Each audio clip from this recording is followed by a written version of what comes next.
이렇게. 제가 보기엔 예. 제가 그 정치한 지 오래한 20몇 년 됐지만 예. 가장 비정상 저질이 한동훈 법무부 장관인 것 같아요. 가장 비정상 저질이다. 예. 왜냐? 어떤 대한민국의 어떤 법무부 장관이 구체적인 사건, 구체적인 피고인에 대해서 이런 식의 발언한 사람이 있었습니까? 이거야말로 장관이 일선 수사기관에다 반드시 구속해야 된다. 이런 암시하는 거 아니겠습니까? 이런 말 할 수가 있겠어요? 자꾸 사법방해라고 얘기하는데 아하. 사실 뭐 우리 진 교수님도 아시겠죠? 우리 사법방해죄는 없습니다. 근데 지금 자꾸 사법방해죄 얘기하는데 지금 검찰이 사법방해죄를 얘기하는 게 아니라 사법방해라고 얘기를 하는데 사법방해는 사실이죠. 아니 사실. 사실은 피고인 입장에서 재판을 3번을 못 했는데 아니 피고인 입장에서 당연히 정당한 방어권을 행사할 수 있는 거고 그다음 변호인들 같은 경우는요. 예. 사실은 그 재판 지연 전서도 씁니다. 그 변호 입장 피고인의 이익을 위해서 필요하다고 하면 전략상으로. 재판, 전략상으로 할 수 있는 거고. 피고인의 의사가 아니잖아요, 그게. 아니 그러니까 그런 면에서 피고인의 의사에 반해가지고 변론을 하다 보니까 이게 지금 3번 저는 파행이 그렇게 된 거 보진 아니에요. 않습니다. 네, CBS 라디오 박종희 한판 승부 2부분을 열었습니다. 일본 정부가 모레인 24일부터 후쿠시마 오염수 방류를 결정했습니다. 이런 가운데 더불어민주당은 비상행동을 선포하고 오늘 긴급 의원총회를 열었죠. 자, 어떤 논의가 있었는지 그리고 최근 민주당 관련 핵심 이슈까지 함께 짚어보겠습니다. 더불어민주당 정성호 의원과 함께합니다. 의원님 어서 오십시오. 네, 안녕하세요. 네, 진 교수님과 김 소장님 안녕하세요. 인사 나눠주십시오. 자, 오염수 해양 투기 철회를 위해서 이제 더불어민주당이 총력 투쟁하겠다 밝혔죠. 오늘 의원총회에서 어떤 얘기가 나왔습니까? 일단 뭐 국가안전 비상 사태를 선언했고요. 예. 네, 국민의 건강과 안전 보건에 굉장히 위험한 상황이다. 또 이런 상황 인식을 같이 했고요. 어쨌든 우리 지구 인류의 공공재인 이 바다에 그 핵 오염수를 갖다 투기하는 것은 국제적인 범죄이고 또 뭐 우리 대한민국의 주권을 침해하는 상황이다. 이렇게 공감대를 갖고 예. 강력하게 대응하자 뭐 그런 논의들이 됐습니다. 근데 꼭 위험하다라고 얘기를 해야 되나요? 그거 왜냐하면은 사실은 과학적으로 이렇게 위험성은 입증이 되지 않았거든요. 네네. 그래서 이게 사실 과학적 안전의 문제가 아니라 누구 말대로 사회적 안심의 문제잖아요. 거기에 초점을 맞춰야 되지. 이제 자꾸 위험성을 강조하게 되면은 오히려 우리 어민들의 피해만 영속화될 수가 있잖아요. 네, 그런 측면도 좀 있다고 예. 봐야겠죠. 어쨌든 근데 뭐 과학적으로 확실하게 또 안전하다고 하는 어떤 그런 검증도 안 된 상태고 좀 뭐 그런 면에서는 저희들도 우리 어민들의 피해가 없게 또 최선을 다해야 될 것으로 보고 있습니다. 네. 예, 이제 민주당에서 국가안전 비상사태다 이렇게 말씀하셨는데, 근데 정부는 그렇게 안 보는 것 같습니다. 직접 예산을 들여서 한 10억을 들여가지고 오염수 방류가 위험하지 않다는 취지의 유튜브 영상 광고를 해서 논란인데, 네네. 그러면 이게 정부 입장이랑 전혀 반대되는 거 저는 아닌가요? 정부가 왜 그러는지 모르겠어요. 도대체 이게 대한민국 정부인지 일본 정부인지 알 수가 없습니다. 오히려 예. 일본보다 더하죠. 사실 뭐 기시다 총리가 그 캠프 데이비드 회의 귀국하자마자 또 후쿠시마 방문하지 않았습니까? 예. 그러면서 거기서 어민들도 만났는데 일본 내 여론도 뭐 찬반이 거의 비슷해요. 그러나 이것저것 결정하지 않은 분들이 한 뭐 절반 정도 되고 예. 그러나 일본의 어부들도 대부분이 또 반대하고 있습니다. 예. 어민단체는 특히 강력하게 반대하고 있는데 이게 무슨 우리 입장에서는 굳이 정부가 나서서 안전하다 이렇게 홍보할 그런 이유가 있나요 도대체요? 설사 이게 뭐 정부 나름대로 어떤 일본 한일 관계에 있어서 어떤 관계 개선에 뭐 필요하다고 하더라도 이렇게 해서는 안 되는 거죠. 정부 입장에서는 우리 국민들의 우려 사항을 전달하는 게 역할이지. 그래야 또 그걸 지렛대로 해갖고 차후에 이게 방류 과정에서 어떤 뭐 기회적 결함에 의해 갖고 문제가 생긴다든지 다른 또 그동안 검증되지 않았던 부분들 그런 부분들에서 다른 문제가 나온다고 하면 문제 제기할 수 있는 거지. 대한민국 정부가 왜 이걸 갖다가 안전하다고 홍보합니까 이게? 거기에다가 저는 하나 뭐 짧게 지적하고 싶은 건 10억 원의 홍보비라는 거. 3,800만 원 주고 제작했는데 10억 원의 홍보비는 어디 있었을까? 보면 두 영상이 각각 4분 1분 정도인데 조회수가 1,600만에 1,000만 회거든요. 이 조회수를 올리는데 이 돈을 다 썼을 겁니다. 그게 1,600만 조회수라고? 네, 한 달 동안 그렇게 나왔는데 이건 제가 업자들을 잘 아는데 이렇게 말이 되는 조회수가 그러니까 돈 주면 올려주는 업자들인데 거기다 돈을 썼다라고 하면 실제 홍보 효과가 있지도 않았을 거고 이거는 담당자가 열어보면요 어느 이거 나라에서 접촉했는지까지 다 나오는데 다른 나라 나옵니다. 이건 해보면 좋은데 안 점검해야 하겠죠. 됩니다. 아니 뭐 그게 무슨 BTS야 아니면 이 부분은 홍보비 사용 문제는 뉴진스야. 지적하신 것처럼 예. 뭐 제가 말씀 안 드리려고 했는데 국정감사에서도 문제가 될 것이고 아하. 저는 어쨌든 간에 저는 뭐 그거보다도 우리 정부가 왜 이렇게까지 하는지 참 그런 면에서 좀 안타까움은 금할 수가 없습니다. 근데 사실은 이제 이러한 오염수 방류 문제는 우리 정부가 이제 반대 입장을 표명하다가 어떠한 외교적 협상 카드로 해서 우리가 얻을 수 있는 거 얻을 수 있는 그런 걸 지렛대로 사용할 수 있는 부분인데 그렇죠. 너무 이제 네, 우리 네. 정부가 예. 뭐랄까요 좀 유화적인 제스처를 취한 게 아니냐라고 네, 네. 하는데 그렇습니다. 그러면 우리가 양보를 했으면 우리가 얻는 게 있을 것 같은데 아무것도 없죠 지금 뭘 얻는 게 있겠습니까? 사실 지금 일본과의 관계에 있어서 예. 좀 거의 일방적으로 포기해 온 거 아니겠습니까? 거의 뭐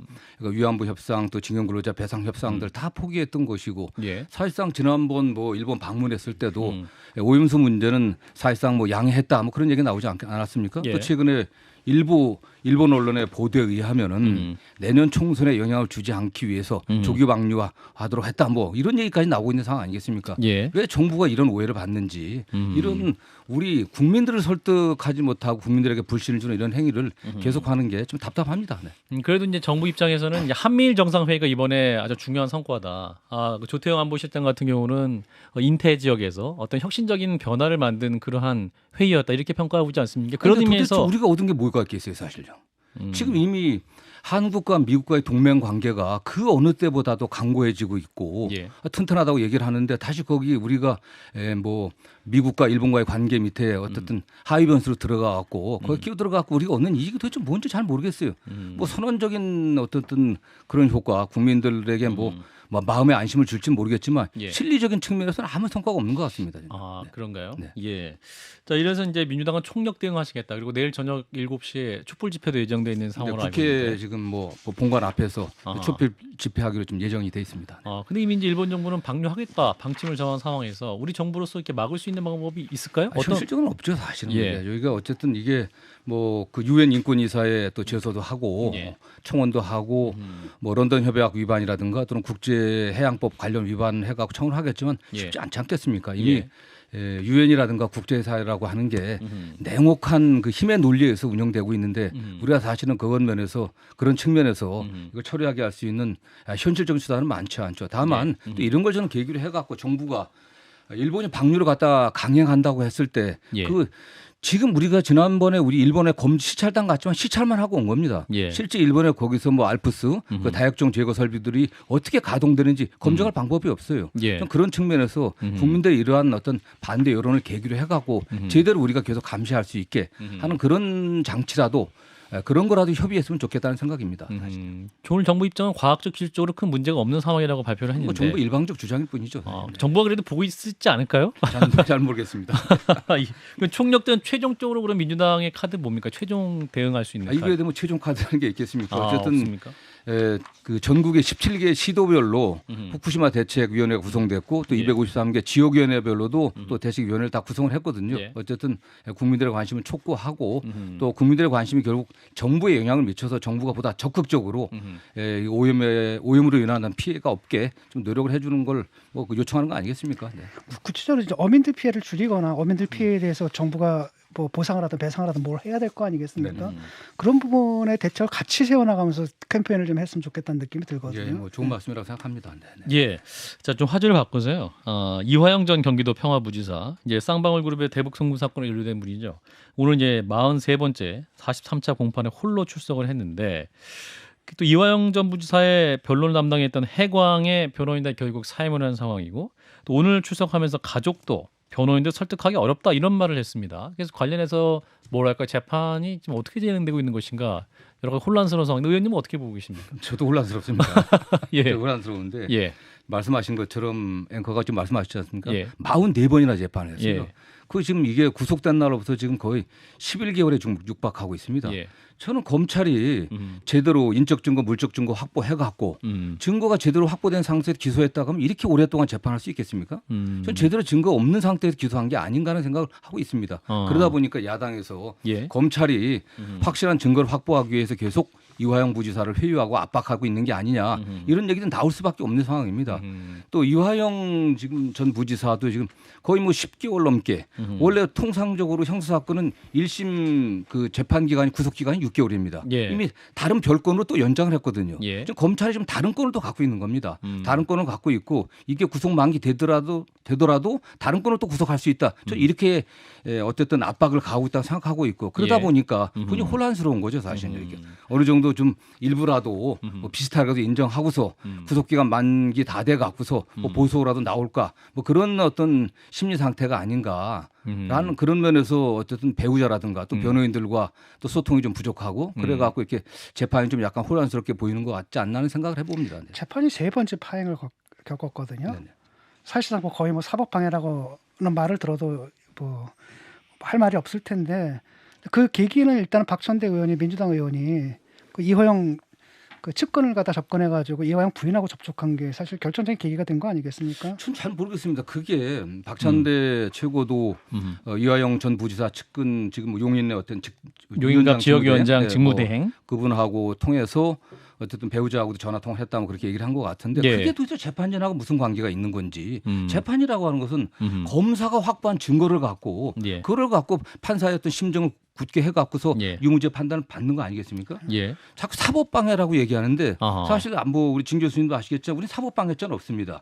위증교사 또는 증거인멸죄가 사법 절차에 관련된 범죄인데 사법방해죄라고 하면은 검찰이나 경찰이나 수사기관에서 참고인이 허위 진술하거나 또는 법원에 진실이 아닌 증거들을 제출했을 때 그게 사법방해죄거든요. 예. 우리는 그런 의미의 사법방해죄는 없습니다.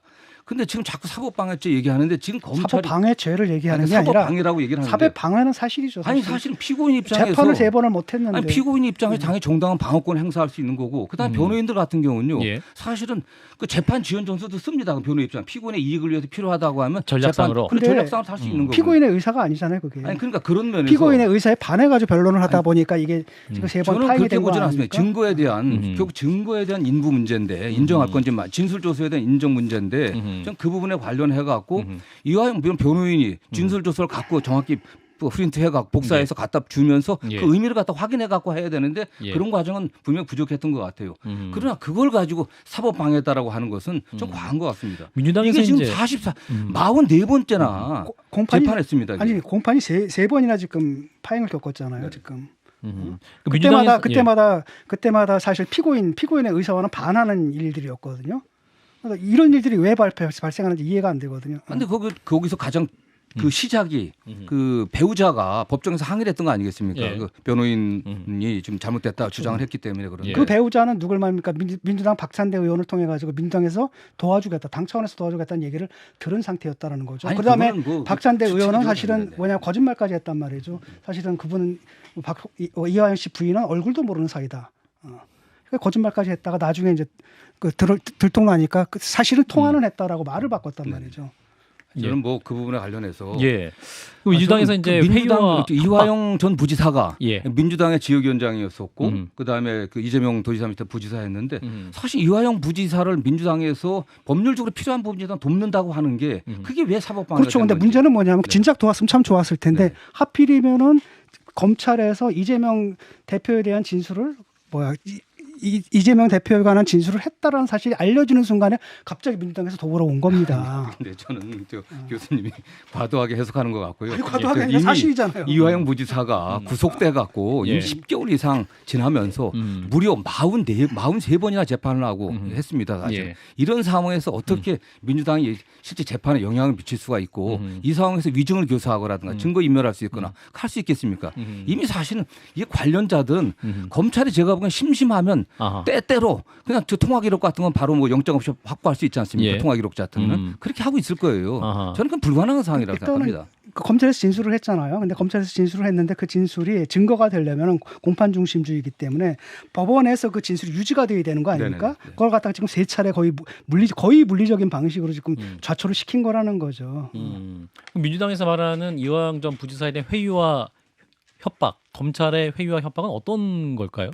저는 이게 지금 말씀드린 것처럼 예. 43번이나 지금 재판하고 예, 있습니다. 예. 그러고서 뭐 어쨌든 구속 기간이 저희가 알기로는 저희가 들은 바에 의하면은 다른 별건을 갖고 별건을 갖고 구속 기간을 연장할 거냐 말 건지 이런 카드를 쓰고 있지 않냐. 저는 그렇게 추측을 해보는 거고 역시 가장 큰 근거는 배우자가 자주 면회를 하고 있거든요. 배우자가 자주 면회를 하고 있는데 배우자의 주장입니다. 사실. 예. 그러니까 저희들은 배우자의 주장을 믿을 수밖에 없죠.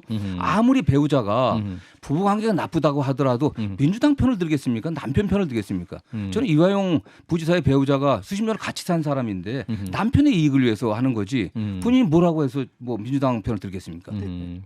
오늘 이제 또 보도가 나왔는데 검찰이 이재명 대표에 대해서 제3자 뇌물 혐의를 적용해서 피의자 신분으로 입건한 거 확인이 됐는데 그럼 이재명 대표에 대한 또 소환 조사가 또 임박했다라는 이미 다 예측됐던 거 아니겠습니까? 예측됐다. 네, 예. 이 부분은 어떻게 보십니까? 또 의원님 변호사시니까요. 이걸 지금 뭐 대북 방북 대가로 300만 달러 했다고 얘기를 하는데 저는 이게 사실은 뭐 그 김성태 그 쌍방울 전 회장을 예. 한동훈 법무부 장관이 뭐라 그랬냐? 제가 얘기한 게 아닙니다. 깡패라고 얘기했습니다. 깡패. 예. 이 깡패란 얘기를 한동훈 깡패지 않냐 얘기한 사람이 한동훈 법무부 장관이에요. 이 사람들이 본인들이 사업하려고 미국에 북한에 방북하려고 그런 교섭을 하는 과정에서 어떤 리베이트를 준 그런 가능성이 더 높은 것이지. 뭐 북한 투자를 하려고 했고 또 그 과정에서 북한 광물 투자한다고 해갖고 그 당시 뭐 주가 조작 혐의도 상당히 있습니다. 예. 그렇게 된 거지. 이재명을 위해 갖고서 그 제3자인 북한에다가 방북대가를 준다고 하면 이 깡패들이 단돈 100만 원을 갖다 빌려줘도 손가락을 잘리겠다고 각서를 써야 한다는 그런 조폭들이 예. 이재명하고 일면식도 없이 술자리에서 예. 전화 통화하고서 그걸 보고했다 또는 그거 알게 됐다 그렇게 그 말도 지금 바뀌었으면 처음엔 전혀 모른다고 얘기했어요. 그러다 술자리 통화했다고 얘기를 하고 있는데 만약 그다음 이런 정도 300만 달러 때는 500만 달러 합쳐서 800만 달러를 준다고 하는데 이재명과 일면식도 없이 하겠냐. 이화영이 보고를 했다고 얘기하는데 예. 사실은 그 변호인과의 갈등, 그 김용태 변호사, 그 덕수의 김용태 변호사 예. 갈등 관계는 그거와 관련해 갖고 이화영 부지사 혐의를 공소장에 명확히 특정해달라. 언제 어떤 방식으로 갖다 보고를 했고 그래야 이재명이 공범 가게 되는 거고 아하. 그래서 얘기를 해야 되지 그 특정도 하지 않은 상태에서 계속 왜 부르냐. 특정은 네. 된 것 같은데요. 그렇지 아니 아직 공소장은 바뀌지 일단은 않았습니다. 그렇지 않습니까? 일단은 300만 불이 넘어간 건 사실이지 않습니까? 그럼 뭐 북한에서 인정하는 거니까요. 그래. 그러니까 300만 불이 넘어갔고 그 이후에 또 경기도에서 북한 측에다 뭘 보냅니까? 방북 요청서를 보내잖아요. 아니 그건 원래 하던 거 네. 경기도 자체를 추진하던 거였거든요. 그다음에 그 네. 부분에 대해서 이화영 씨가 뭐라 그러냐면 일단은 그 이후에 300만 불이 넘어간 그 300만을 넘겨준 직후에 돈이 넘어갔다라고 사후 보고를 했다. 아니 그러니까 그 사후 보고를 했다고 얘기를 하는데 예. 그 사후 보고가 시점이 언제 어떻게 어떻게? 어떤 방식으로 했는지 그거를 그냥 술자리에서 바꿔줘 갖고서 여기 저 김성태 회장 얘기 술 먹으시고 있는데 김성태 회장한테 이거 들었는데 저 300만 달러 보냈습니다 이렇게 식으로 할 수 있는 거고 그거야 뭐 300만 아니, 달러가 저는 넘어간 그 면에서 시점은 있을 테니까 그 직후라고 보면 되는 거지. 제3자 뇌물 공여에 관련된 예. 청탁을 하고 청탁을 해야 되지 않습니까? 그러니까 왜냐하면 그 김성태가 이재명한테 청탁을 해야 되는 것이군요. 예. 그 청탁의 대가로서 제3자인 북한에다가 돈을 줘야 되는 건데 예. 그럼 또 어떤 청탁이 있었는지 그렇지 않겠습니까? 단지 이재명이 어떻게 알았다 들어서 그거 갖고서 이거 청탁을 볼 수 있겠습니까?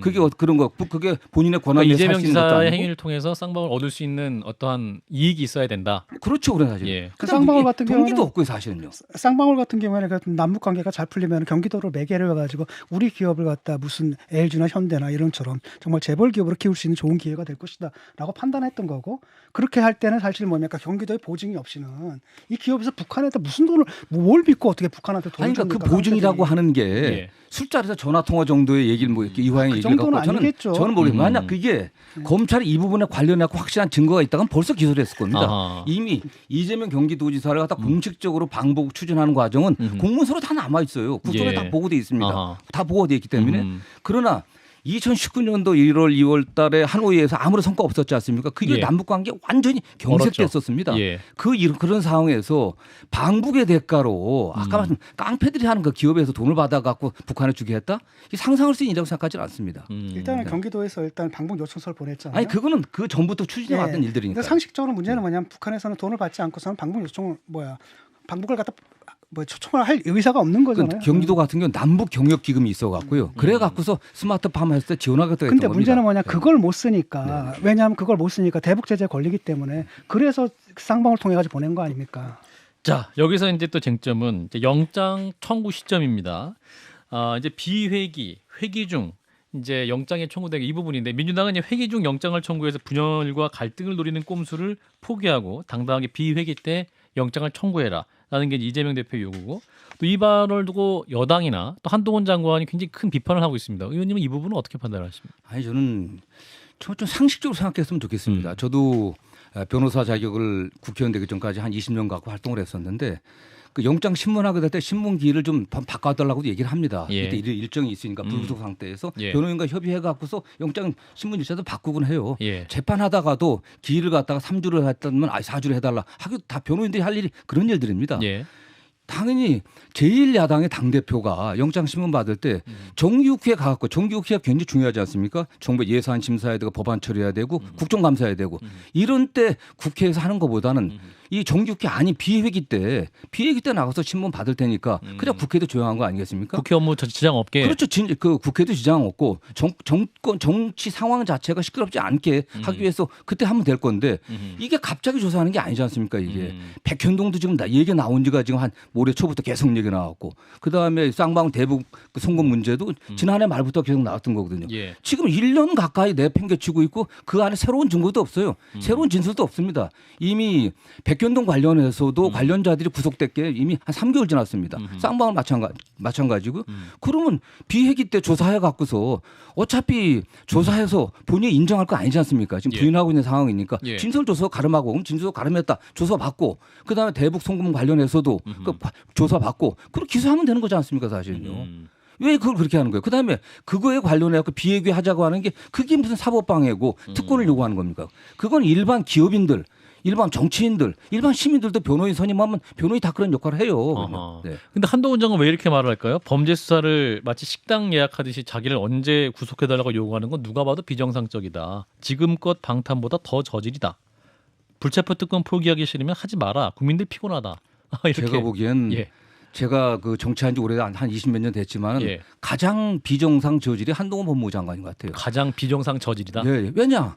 어떤 대한민국의 어떤 법무부 장관이 구체적인 사건, 구체적인 피고인에 대해서 이런 식의 발언하는 사람이 있었습니까? 이거야말로 장관이 일선 수사기관에다 반드시 구속해야 된다. 이런 암시하는 거 아니겠습니까? 이런 말 할 수가 있겠어요? 말이 안 되는 얘기죠 사실은요. 더군다나 말씀드리는 것처럼 예. 뭐 본인이 아니 어차피 이렇게 해봤자 권한은 검찰이 갖고 있는 건데 예. 이걸 검찰은 그 법과 원칙에서 하면 되는 거예요. 예. 증거 있으면 기소하면 되는 거고 기소해서 그다음에 법원 영장 청구해서 증거가 자신 있으면 영장 청구해서 빨리 구속해야 되는 겁니다. 그런데 본인이 이런 얘기 할 필요가 뭐 있겠어요. 법무부 장관이 하는 일은 기소만이 아닙니다. 법무의 핵심 업무가 여러 가지 있어요. 범죄 예방, 그다음에 피의자 관리, 외국인 관리 여러 가지 있는데 저는 국회의원 하면서 법무부 장관이 가장 중요한 일 중에 하나가 범죄 예방이라고 했습니다. 예. 지금 나라가 얼마나 시끄러워요. 지금 묻지마 지금 뭐 폭행들, 신림동 사건들 이런 범죄들이 일어나지 않게 예방하고 거기에 관심 가졌고 대책을 세워야 될 총책임자가 법무부 장관입니다. 예. 사건이 일어났을 때 수사는 경찰이 하지만 범죄가 일어나지 않게 할 사회 경제적인 정책들을 이 정책들을 추진하고 만드는 건 법무부 장관이에요. 예. 장관이 구체적인 사건에 관련해서 그다음에 이렇게 얘기하는 건 매우 비정상적인 거죠. 아니 그 구속영장을 언제 치든 간에 그리고 날짜까지 그 지정해 주려고 하면 됩니까? 날짜 지정이 아니죠. 이거 그러니까. 비회기 때 하자는 게 얘기하는 게 아니 그거는 예컨대 비회기 때 예컨대 검찰 조사가 그때 끝날지 안 끝날지도 모르고 지금 보세요. 지금 쌍방울 같은 경우 재판이 공전됐기 때문에 일단은 이화영 증언을 들은 다음에 검찰이 뭘 수를 쓸 수 있을 텐데 그게 딱 그것도 유일한 미뤄진 증거라는 거라는 거죠. 거죠. 유일한 증거가 네. 아무 증거가 없고 결정적인 보고받았다는 물증이 없고 단지 이화영 진술밖에 없으니까 그런 거죠. 예. 아니 어쨌든 간에 뭐 수많은 증거들이 있지 않습니까? 물증들도 있고 돈이 넘어간 거도 있고 그중에 빠져 있는 게 뭡니까? 결국은 자백이 빠져 있는데 이화영이 자백이 나온 거 아니에요, 결국은. 근데 어쨌든 간에 근데 이런 것들을 갖다가 뭐 이렇게 간단하거든요. 아까도 국회 뭐 말씀하셨는데 국회 할 일 중에 하나가 체포동의안 처리하는 것도 국회 일이잖아요. 넘어가서 동의하면은 가결시키고 거기다 부동의하면 그냥 부결시키면 되잖아요. 네. 근데 그걸 가지고 뭐 언제 해라. 난 그걸 왜 하는지 모르겠어요. 근데 제가 보기에 알겠습니다. 이재명 대표는 그렇게 자주 얘기한 게 없고요. 예. 가능한 한 국회가 좀 정상적으로 진행되려고 하면 말씀드린 것처럼 정기 국회에 되는 뭐 예산 결산 그다음에 국정감사 법안 처리 있으니까 그때 이런 문제가 되면 사실 여야가 다시 또 혼란해집니다. 물론 그 야당의 내부 문제도 있겠지만은 예. 그러나 그런 의미에서 검찰이 빨리 사실 수사해 갖고 비회기 때 하는 게 좋겠다는 그런 의견이죠. 알겠습니다. 어차피 이거는 검찰의 전권이에요. 이거 뭐 표결하는데 5분도 안 걸려요. 그거 네. 2분 정도 걸리나? 맞습니다. 예. 예. 그렇게 이런 가운데 뭐 이제 이재명 대표 문제가 먼저 사법 리스크 관련해서 이제 내년 총선에 대한 얘기까지 가면서 옥중 공천설까지 나오고 있습니다. 현실화 될 수 있을까요? 저는 뭐 검찰이 영장 청구하지 못할 거로 저는 기본적으로 생각하고 그런가요? 그러나 뭐 용산이나 어떤 정치권의 압박 때문에 영장을 청구한다고 하더라도 제가 그 법률가로서 저희 상식을 좀 쪽으로 판단해 보면 영장이 발부되기 쉽지 않을 거다.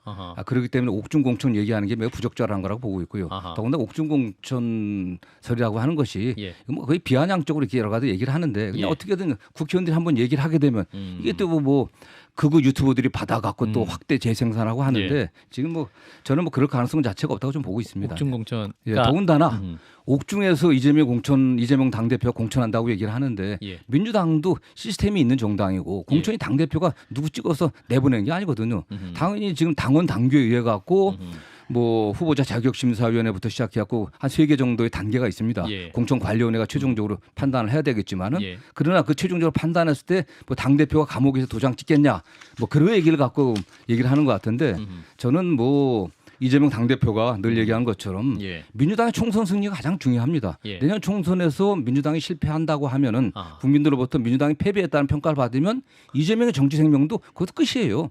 본인이 가장 합리적인 판단할 것이고 아하. 다만 그 전제가 되는 옥중 공천이라고 하는 그런 상황은 오지 않을 거다 저는 생각합니다. 중국 상황은 오지 않을 네, 것이다. 네. 예. 근데 이렇게 혼란스러운 가운데 지금 이제 이재명 대표가 본인의 사법 리스크를 변호했던 변호사들과 경기지사 시절에 산하 기관장을 포함한 측근들 특별보좌에게 임명장을 수여한 걸로 알려졌습니다. 네. 이 부분을 두고 또 상당수 이분들이 내년 총선 또 나오실 분들이다 이런 예측이 있으면서 또 측근 챙기기 아니냐 뭐 이런 얘기가 또 많이 나오고 있습니다. 사실 공교롭게도 또 많은 분들이 또 그 비명계 중진 의원들 지역구를 노리고 있거든요. 그러니까 제 지역구에서도 한 사람 추천을 좀 했어야 되는데 그게 저는 제가 오늘 아침 예. 그 신문 기사를 보고 예. 명단을 쭉 봤어요. 아. 봤는데 예. 저는 뭐 솔직히 말씀드리고 대선 때 예. 제가 중요한 역할했던 사람 아닙니까? 예. 총특보단이나 이런 걸 다 관리했었는데 예. 저한테도 이렇게 부탁 온 분들이 많이 있었는데 저는 다 거절했었어요. 아하. 근데 이분들이 언제 임명됐나 보니까 예. 이미 지난해 대부분 임명됐고 올해 아. 올해 한 7월달에 몇 분 임명됐는데 임명장을 달라고 하니까 준 것 같은데 예. 안 받은 분들도 계시고요. 아하. 이 중에서 거절한 분도 있습니다. 제가 알기로는 아하. 거절한 분도 있는데 예. 측근을 챙길 수가 없죠. 지금 사실 당 대표가 측근이라고 해갖고 음. 공천에 누구에서 어쨌든 가점을 주거라든가 또는 뭐 전략 공천하거나 그럴 가능성은 없다. 저는 확신합니다. 네. 자, 그 여야 언론 모임 3월회가 이제 이재명 대표와 김기현 대표 회동을 주선하기로 했다는 소식이 있는데 두 분 만날 수 있을까요? 이 말씀 듣고 저는 마무리하겠습니다. 가장 중요한 게 김기현 대표의 태도 변화입니다. 아, 김기현 저는 대표 제가 태도 변화. 정치를 좀 했으면서 사선까지 오면서 예. 지금 여당 당대표가 입만 열면 야당 당대표 욕하고 야당 당대표 비방을 페이스북에 SNS 매일 쓰는 거 처음 봤습니다. 사실. 그런가요? 그 신뢰력이 중요하고요. 대통령께서 이번에 캠프 데이비드 가셔갖고 일본과도 그 가치를 공유하는 뭐 그런 파트너다라고 했는데 예. 지금 국정의 파트너가 야당이다, 야당의 한 축이다 이런 거 인정해주면 대통령께서 먼저 그걸 바꾸시지 않으면요 아무 의미가 없다고 생각합니다. 물론 이재명 당대표는 제가 보면 만나자고 할 겁니다. 그러나 그 만난다고 한들 용산의 지시만 받는 저 김기현 대표가 무슨 얘기를 할 수 있겠고 뭐 아무런 진척은 없을 것 같아요. 네. 좀 예. 안타깝습니다. 네. 자, 일단 오늘은 여기까지 말씀 듣겠습니다. 더불어민주당 정성호 의원이었습니다. 고맙습니다, 의원님. 좋아요? 구독. 알림 설정.